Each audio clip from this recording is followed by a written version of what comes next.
इस औरत को तलाक दे दो।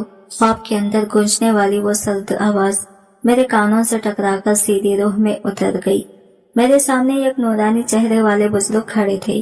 उनका सफेद लिबास धुंध में भी चमक रहा था, लेकिन इनकी आंखों में मेरे लिए रहम नहीं, एक शदीद तंबिया थी। ये तुम्हारी नहीं, तुम्हारे ईमान की दुश्मन है। उन्होंने उंगली से मेरे घर की तरफ इशारा किया जहां अलीना सो रही थी। इसके जाहिर पर मत जाओ, इसका बातन कुफर के अंधेरों से भी ज्यादा सियाह है। मेरी आंख खुली तो दिल किसी डरे हुए परिंदे की तरह फड़फड़ा रहा था। माथे पर पसीने के खतरे थे।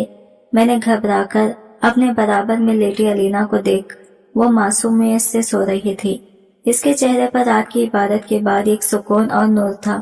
तहज्जुद के लिए बहने वाले आंसुओं के निशान अभी भी इसके गालों पर खुश्क थे। ये चेहरा किसी दुश्मन का हो सकता था, ये चेहरा ईमान का दुश्मन हो सकता था। नहीं, ये मेरा वहम है। मैंने खुद को तसल्ली दी, ये पहला मौका नहीं था। पिछले 1 महीने से यह ख्वाब मुझे मुसलसल अपनी गिरफ्त में लिए हुए था। हर बार वही बुजुर्ग, वही अल्फाज और वही के खौफ। अलीना मेरी बीवी थी। 6 माह पहले ही हमारी शादी हुई थी और इन 6 महीनों में इसने मुझे अपना गिरवेदा बना लिया था। 5 वक्त की नमाज, तहज्जुद की पाबंदी, मेरी और मेरी वालिदैन की ऐसी खिदमत की कि औलाद भी ना कर सके। मोहल्ले में किसी के इंतकाल हो जाता तो लोग मैयत को गुस्ल देने के लिए सिर्फ अलीना को बुलाते। इसके हाथों में अल्लाह ने शफा रखी थी। इसकी सफाई का हर कोई मुतरातिफ था। मुझे इसकी इस नेकी पर फख्र था। वो मेरे लिए दुनिया में ही जन्नत का नमूना थी। उठ जाए, फजर का वक्त हो गया है। इसकी मधुर आवाज ने मेरे ख्यालात का तसलसल तोड़ा। इसने मुस्कुराकर मुझे देखा और वजू करने चली गई। मैं इसे जाता देखता रहा। इस मुस्कुराहट के पीछे भला क्या राज छुपा हो सकता था। मैंने सर झटककर इन वसवसों को दिमाग से निकाल दिया, लेकिन इस दिन जो होने वाला था इसने मेरे तमाम वहमों को एक ऐसी खौफनाक हकीकत में बदल देना था जिसका मैंने कभी तसव्वुर भी नहीं किया था। नाश्ते की मेज पर बैठे थे कि हॉस्पिटल से फोन आया। अम्मी की तबीयत अचानक बिगड़ गई थी। हम दोनों हॉस्पिटल भागे। अम्मी दिल की मरीजा थी। डॉक्टरों ने पहले ही जवाब दे दिया था, लेकिन हम उम्मीद का दामन थामे हुए थे। जब हम वार्ड में दाखिल हुए तो डॉक्टर ने अफसोस से सर हिला दिया। अम्मी हमसे बहुत दूर जा चुकी थी। घर में कहरम मच गया। बहनें, रिश्तेदार सभी जमा हो गए। हर आंख अश्कबार थी। अलीना ने एक समझदार और मजबूत औरत की तरह सबको संभाला, मेरी बहनों को दिलासा दिया, आने वाले लोगों का ख्याल रखा। इसके सब्र और हौसले को देखकर मेरा दिल इसकी मोहब्बत और एहतराम से मजीद बढ़ गया। मैं अम्मी को गुस्ल दे दूं, इसने मुझसे इजाजत मांगी। इसकी आंखों में भी आंसू थे, लेकिन लहजे में एक ठहराव था। हाँ, तुम ही दोगी, मैंने टूटे हुए लहजे में कहा। मेरी बड़ी बहन समीरा ने एतराज किया। अलीना, तुम अकेले कैसे करोगी, मैं और छोटी साथ आ जाते हैं। अलीना ने नरमी से इनकार कर दिया। नहीं बाजी, मुझे आदत है, मैं अकेले ही सुकून से काम करती हूँ, आप परेशान ना हो। ये इसकी पुरानी आदत थी। वो हमेशा मैयत को अकेले ही गुस्ल देती थी। कहती थी कि इस तरह इसकी तवज्जो नहीं बनती और वो अपना काम तसल्ली से करती है। मोहल्ले की औरतों को भी अब इस बात पर कोई एतराज नहीं होता था, लेकिन आज मेरी बहनों का दिल नहीं मान रहा था।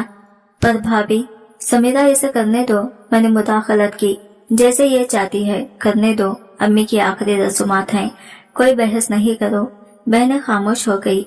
अलीना अम्मी की मैयत के पास इस कमरे में चली गई और अंदर से दरवाजा बंद कर लिया। तकरीबन पौना घंटा गुजरा। इस दौरान कमरे से कोई आवाज नहीं आई। जब वो बाहर निकली तो इसका चेहरा आंसुओं से भीगा हुआ था, लेकिन मुतमईन था।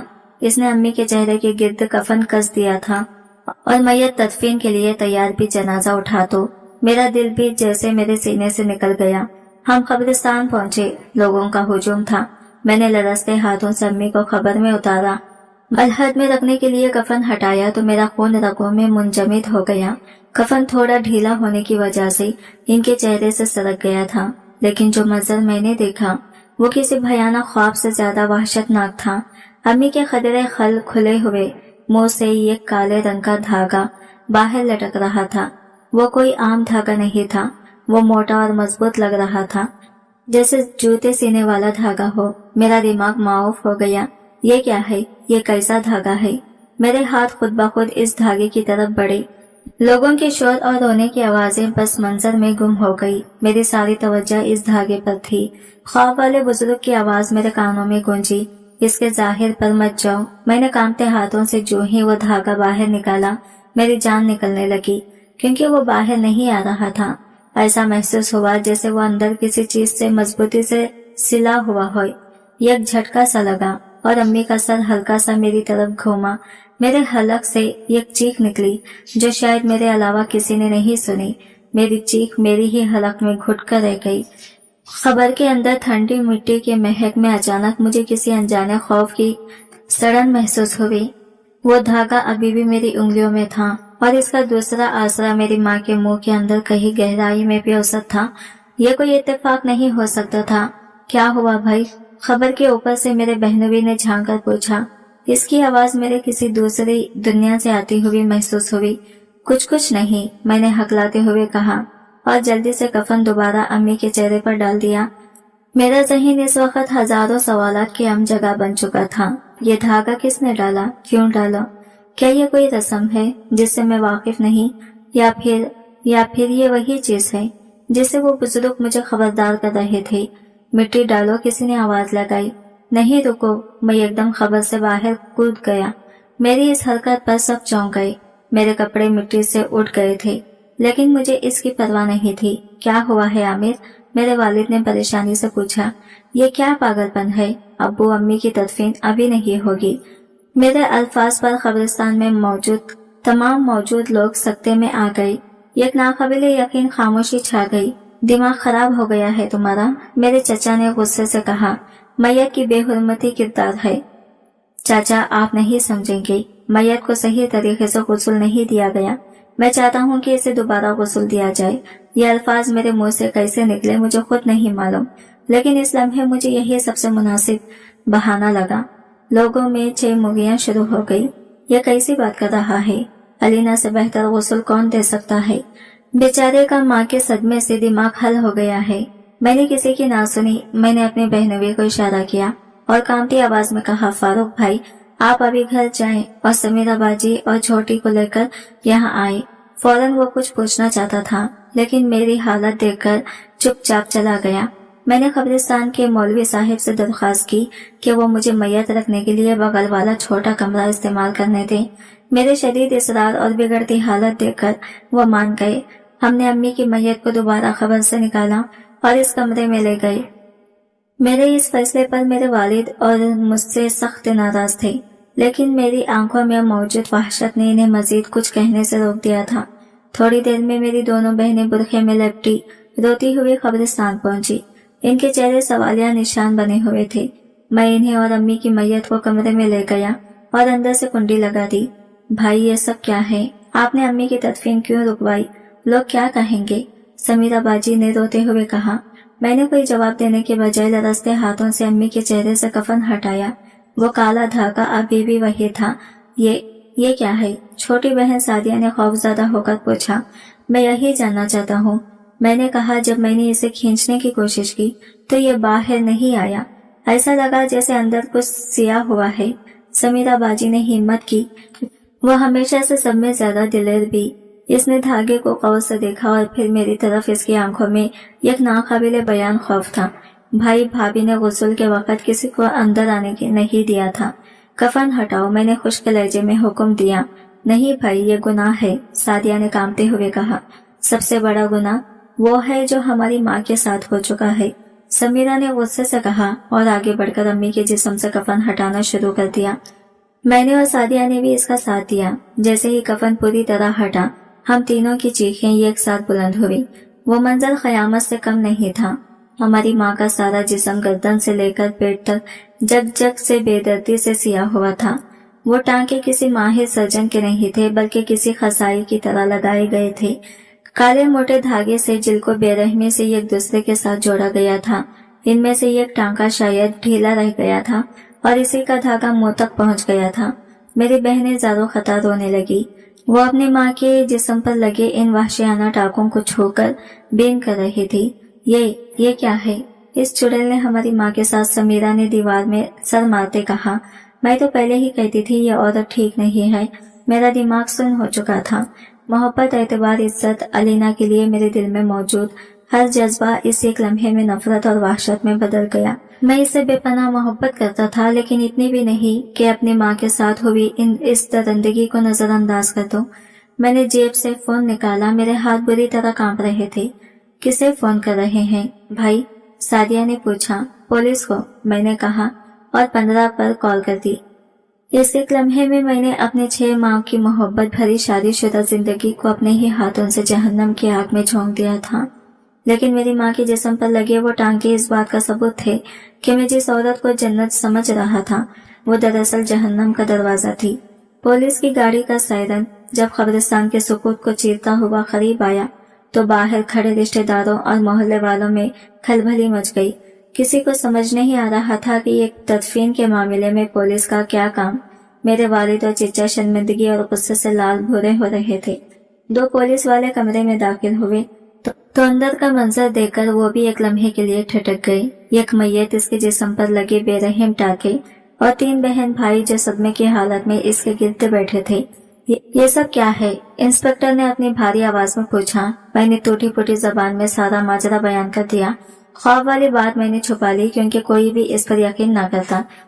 मैंने सिर्फ धागे की नजर आने और फिर कफन हटाकर टांके देखिए की बात बताई। इंस्पेक्टर ने लाश का मुआयना किया और फौरन अपने आला अफसरान को मुताला किया। जल्द ही कब्रिस्तान एक क्राइम सीन में तब्दील हो गया। ये गुस्ल किसने दिया था? इंस्पेक्टर ने मुझसे पूछा। मेरी बीवी अलीना ने। मैंने नफरत से जवाब दिया। इसे गिरफ्तार करना पड़ेगा। ये सुनकर मेरे पैरों तले से जमीन निकल गई। जिस औरत को मैंने कभी ऊंची आवाज में डांटा तक नहीं था, अब मैं खुद इसे पुलिस के हाथों गिरफ्तार कर रहा था। लेकिन मेरी माँ का मस्क शुदा जिस्म मुझे कोई और रास्ता इख्तियार करने की इजाजत नहीं दे रहा था। पुलिस की एक टीम मेरे साथ घर रवाना हुई। मैं जब घर में दाखिल हुआ तो अलीना को जाए नमाज पर बैठे दुआ मांगते हुए पाया। वो पुलिस वालों को देखकर एक लम्हे के लिए चौंकी, लेकिन इसके चेहरे पर कोई खास घबराहट नहीं थी। अलीना, तुम्हें हमारे साथ थाने चलना होगा, इंस्पेक्टर ने कहा। इसने कोई सवाल नहीं किया, कोई मज़ाहमत नहीं की। इसने बस एक नजर मुझ पर डाली। इसकी आंखों में ना कोई गिला था ना कोई इल्तिजा। इसकी आंखें बिल्कुल स्पष्ट थी, जैसे वो जानती थी कि ऐसा ही होने वाला है। इसकी यही खामोशी सबसे ज्यादा खौफनाक थी। क्यों? मैंने क्या किया है? इसने पूछा तक नहीं। जब लेडी कांस्टेबल इसे ले जाने लगी तो मैंने अपने अंदर जमा शुदा सारी नफरत और गुस्से को जबान दे दी। मैं तुम्हें तलाक देता हूँ, मैं तुम्हें तलाक देता हूँ, मैं तुम्हें तलाक देता हूँ। मेरे अल्फाज पर इसने मुड़कर मुझे देखा। इसके होठों पर एक बहुत ही हल्की, तकरीबन नाकाबिले दीद मुस्कुराहट उभरी और फिर गायब हो गई। इसने एक लफ्ज भी कहे बगैर अपना सर झुकाया और पुलिस के साथ चली गई। इसका यह रद्द अमल मेरे लिए किसी तमाचे से कम नहीं था। वो रोई नहीं, चीखी नहीं, इसने मुझसे एक मौका तक नहीं मांगा। ऐसा लगा जैसे इसे इस तलाक की पहले से तोखा थी, या शायद इसे इसकी परवाह ही नहीं थी। थाने में हम सब मौजूद थे। मेरी माँ की लाश को पोस्टमार्टम के लिए हॉस्पिटल भिजवा दिया गया था। मेरे वालिद और रिश्तेदार मुझसे सख्त खफा थे कि मैंने खानदान की इज्जत बेच चौराहे पे नीलाम कर दी, लेकिन मेरी बहनें मेरे साथ थी। इंस्पेक्टर ने अलीना से तफ्तीश शुरू की। वो दूसरे कमरे में थी, लेकिन इसकी आवाज हम तक नहीं आ रही थी। तकरीबन 1 घंटे बाद इंस्पेक्टर बाहर आया। इसके चेहरे पर उलझन और गुस्से की तासीरात थी। वो कुछ नहीं बता रही। इसने कहा, बस एक ही बात कहती है कि जो किया ठीक किया। इसका मतलब है कि इसने एतराफ कर लिया है? मैंने बेचैनी से पूछा। एक तरह से हाँ, इंस्पेक्टर ने सर हिलाया। वो जुर्म से इनकार नहीं कर रही, लेकिन वजह भी नहीं बता रही। इसका रवैया बहुत अजीब है। ऐसा लगता है जैसे इसे किसी बात का कोई खौफ ही नहीं है। इस रात हम घर लौटे तो ऐसा लगा जैसे वो हमारा घर नहीं, कोई वीरान हवेली है। जिस औरत की मौजूदगी से इसे यह घर जन्नत लगता था, आज इसकी याद भी जहन्नम की आग की तरह दहर का रही थी। मुझे वो बुजुर्ग बार बार याद आ रहे थे। इनकी बात सच साबित हुई थी। मैं अलीना के कमरे में गया। हर चीज अपनी जगह पर सलीके से रखी थी। इसकी किताबें, इसके कपड़े, इसकी जाए नमाज, हर चीज से नेकी और पाकसाई की खुशबू आती थी। मुझे खुद पर गुस्सा आ रहा था कि मैंने 6 माह तक एक ऐसी नागिन को अपनी आस्तीन में पाला और मुझे खबर तक ना हुई।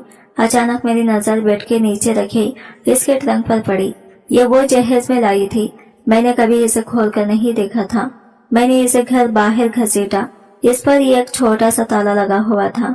میں نے الماری سے ہتھوڑی نکالی اور ایک ہی بار میں تالا توڑ دیا۔ ٹرنک کا ڈھکن اٹھا تو اندر کپڑے نہیں وحشت کا سامان تھا، سرجری کے آلات، جعلی شناختی کارڈ اور ایک پرانی سی ڈائری۔ میرا دل کسی انہونی کے خوف سے بیٹھ گیا۔ میں نے کانپتے ہاتھوں سے ڈائری اٹھائی۔ اس کا پہلا صفحہ کھولتے ہی میرے حلق میں کانٹے چبھنے لگے۔ صفحے پر جلی حروف میں لکھا تھا مردوں کا حساب۔ اس کے نیچے تاریخوں کے ساتھ عورتوں کے ناموں کی ایک فہرست تھی۔ پہلا نام تقریباً 1 سال پرانا تھا اور آخری نام میری ماں کا تھا۔ ہر نام کے آگے شہر کا نام لکھا تھا اور اس کے آخر میں ایک مختصر سا نوٹ درج تھا: سامان وصول پایا۔ میرا خون رگوں میں خشک ہو گیا۔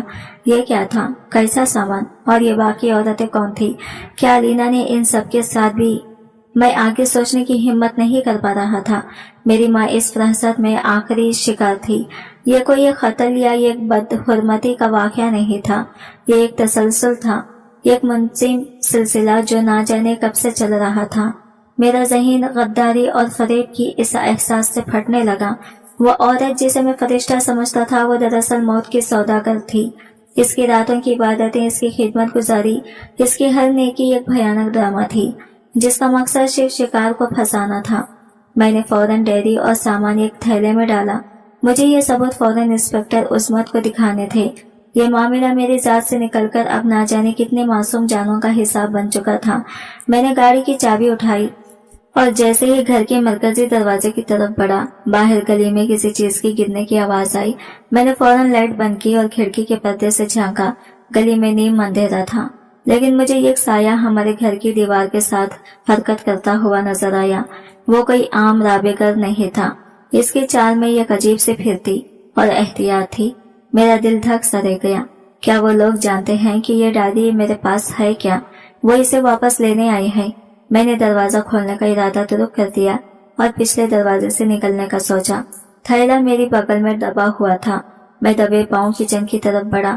کچن کا دروازہ پچھلی گلی میں کھلتا تھا، جو نسبتاً زیادہ تاریک اور سنسان تھی۔ میں نے آہستہ سے کنڈی کھولی۔ دروازے کے کھلنے کی ہلکی سی چرچراہٹ اس خاموشی میں کسی دھماکے کی طرح لگی۔ میں نے باہر قدم رکھا ہی تھا کہ سامنے کھڑے شخص کو دیکھ کر میری سانس رک گئی۔ وہ لمبا، تڑنگا اور مکمل طور پر سیاہ لباس میں ملبوس تھا۔ اس کا چہرہ بھی کپڑے سے ڈھکا ہوا تھا۔ اس کی آنکھیں اندھیرے میں چمک رہی تھی۔ اس سے پہلے کہ میں چیختا یا بھاگتا، اس نے جیب سے ایک چاقو نکالا جو رات کی روشنی میں چمکا۔ وہ چیز ہمیں دے دو، عامر میاں۔ اس کی آواز گھٹی گھٹی اور سرد تھی۔ خامخواہ اپنی جان سے ہاتھ دھو بیٹھوں کے۔ اسے میرا نام معلوم تھا۔ اسے معلوم تھا کہ ڈائری میرے پاس ہے۔ یہ علینا کے لوگ تھے۔ میرے پاس سوچنے کا وقت نہیں تھا۔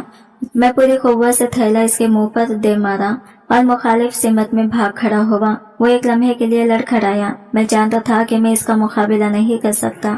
بھاگنا ہی واحد راستہ تھا۔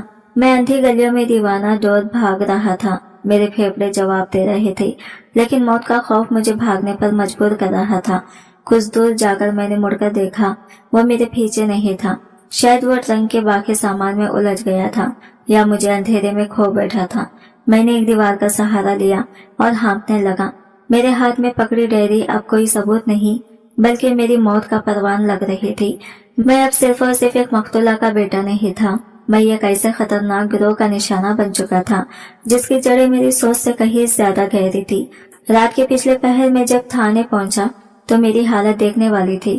کپڑے پھٹے ہوئے، سانس اکھڑی ہوئی اور چہرے پر وحشت طاری تھی۔ انسپکٹر عظمت مجھے دیکھ کر اپنی کرسی سے کھڑا ہو گیا۔ عامر صاحب، آپ ٹھیک تو ہیں؟ یہ کیا حالت بنا رکھی ہے؟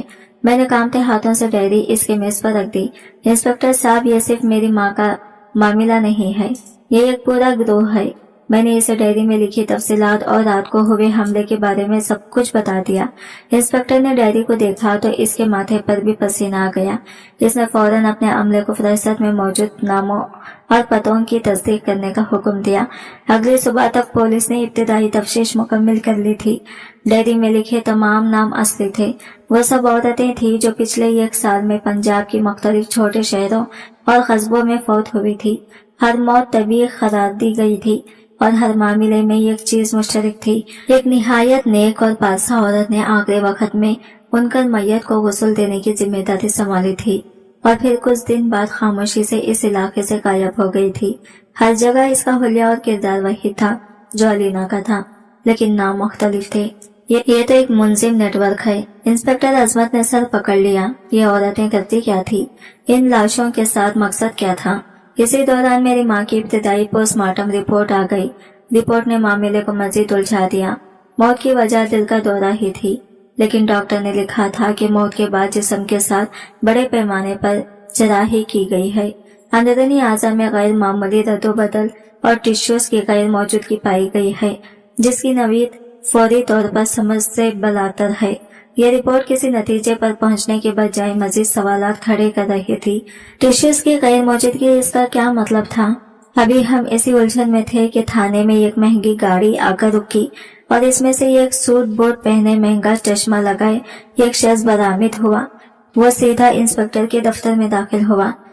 मैं बैरिस्टर शहजाद हूँ। मैं अलीना आमिर की नुमाइंदगी कर रहा हूँ।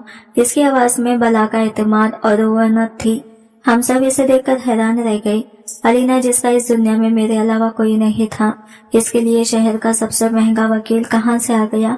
मेरी मौकिला को गैर कानूनी तौर पर हिरासत में रखा गया है।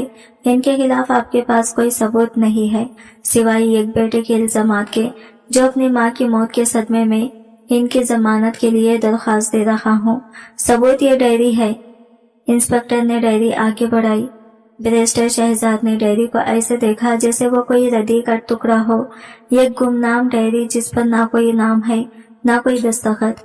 यह अदालत में एक मिनट भी नहीं टिक सकेगी।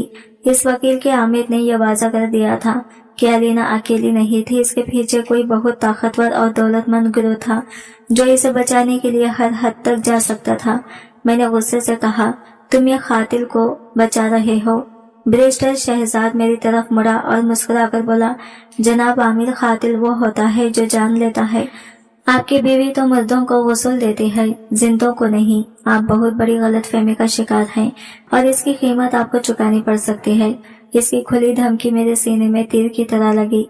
मैं समझ गया कि मेरी जंग सिर्फ एक औरत से नहीं, बल्कि एक ऐसी अनदेखी ताकत से है जिसके हाथ कानून से भी लंबे थे। फ्रस्ट्रेशन और बेबसी के आलम में मैंने खुद कुछ करने का फैसला किया।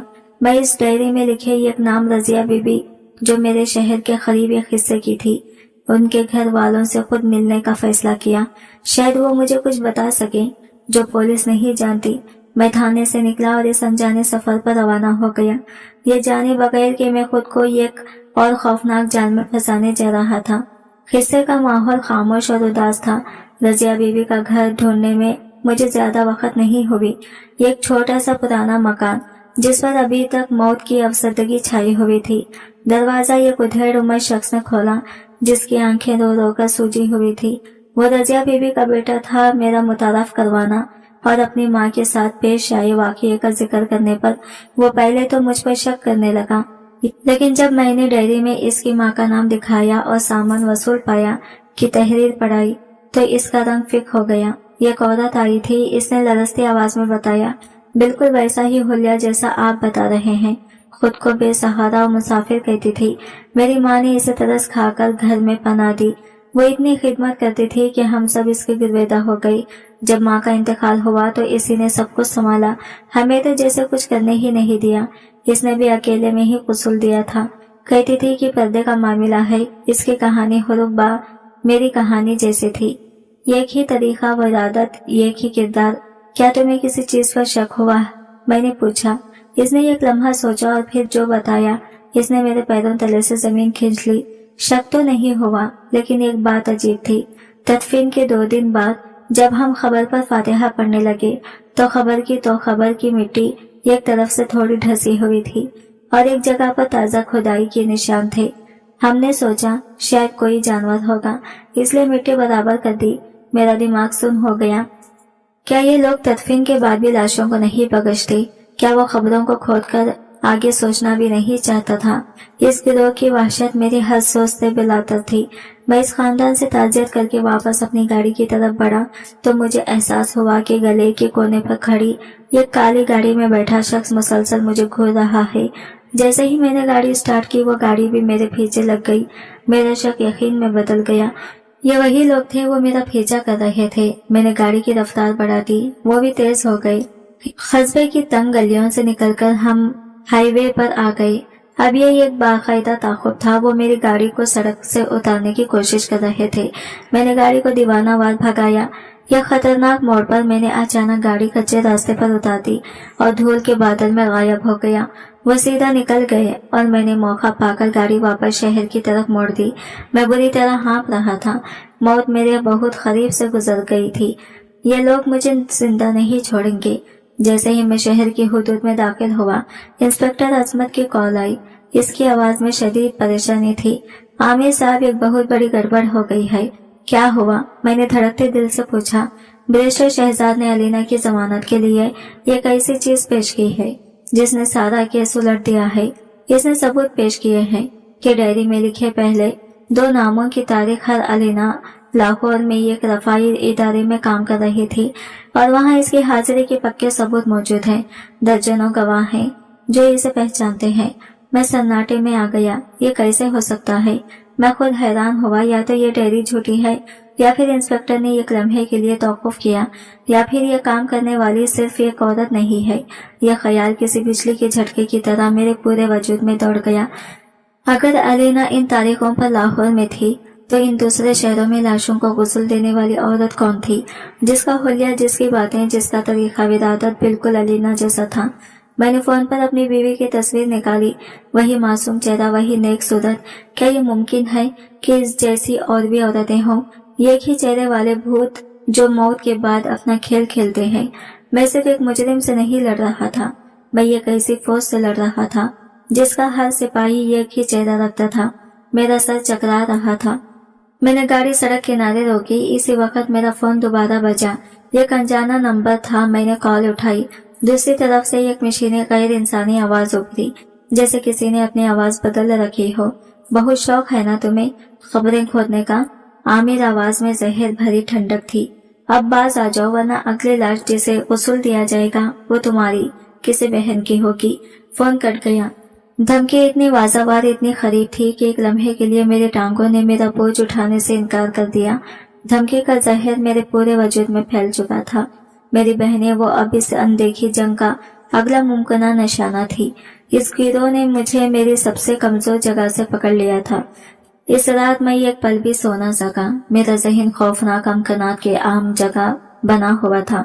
मैं कभी उठकर कमरे में टहलने लगता, कभी खिड़की से बाहर तारीकी में झांकता, जैसे कोई साया मेरी ताके में हो। मैंने अपनी बहन की तस्वीर देखी जो मेज पर रखी थी। वो अपने बच्चों के साथ मुस्कुरा रही थी। यह मुस्कुराहट मेरे लिए इतनी कीमती थी कि मैं इस पर पूरी दुनिया की दौलत कुर्बान कर सकता था। इंसाफ तो फिर बहुत छोटी चीज थी। सुबह होते ही मैंने फैसला कर लिया। मैंने कांपते हाथों से इंस्पेक्टर अजमत को फोन किया।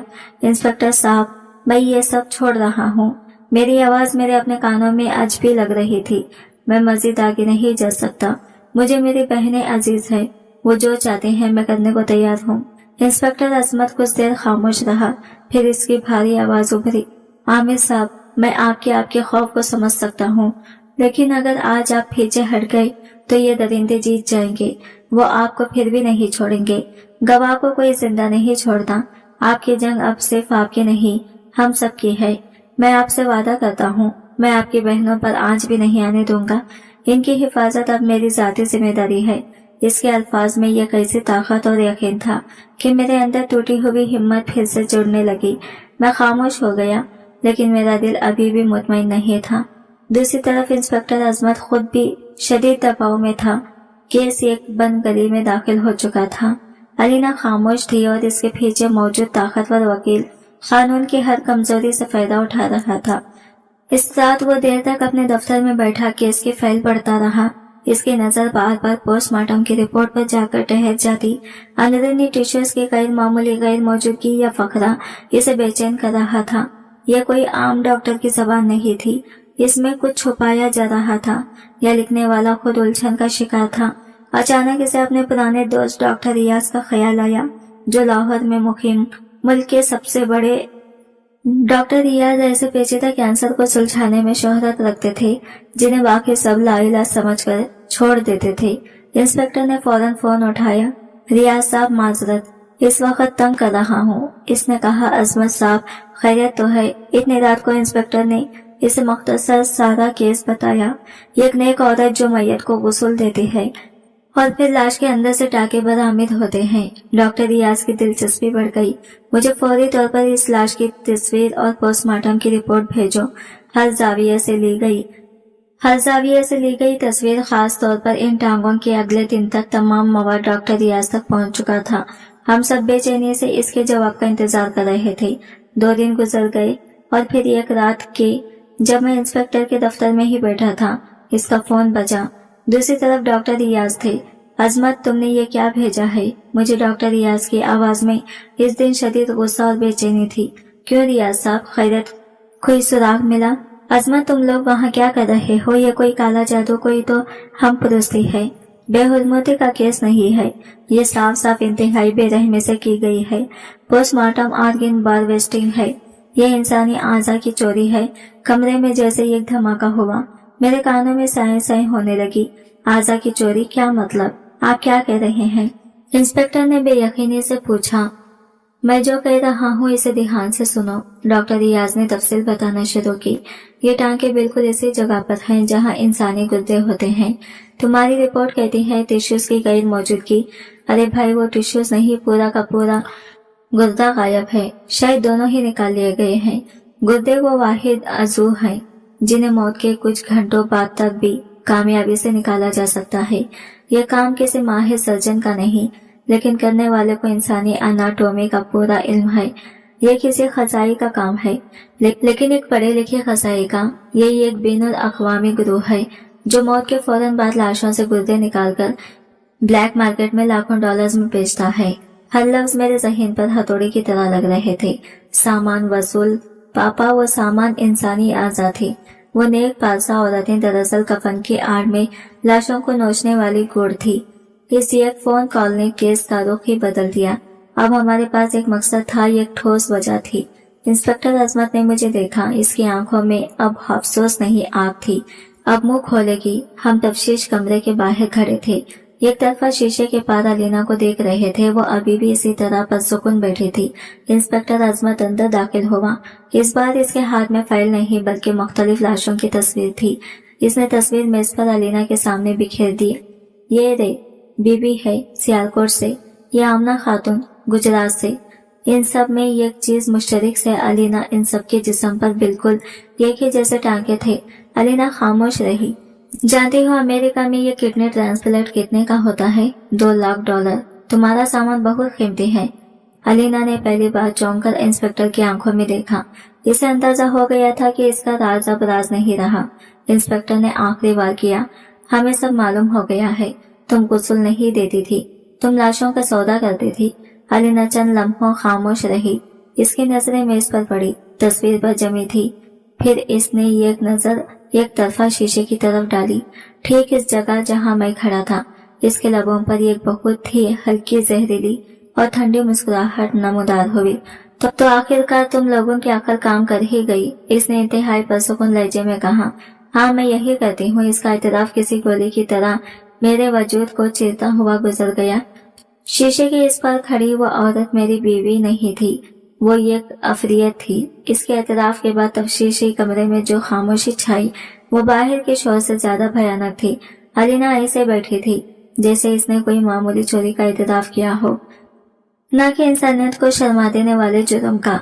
इसकी आंखों में पछतावे की जगह एक अजीब सी ठंडक थी, जैसे वो इस सारे अमल से लुत्फ अंदोज होती हो।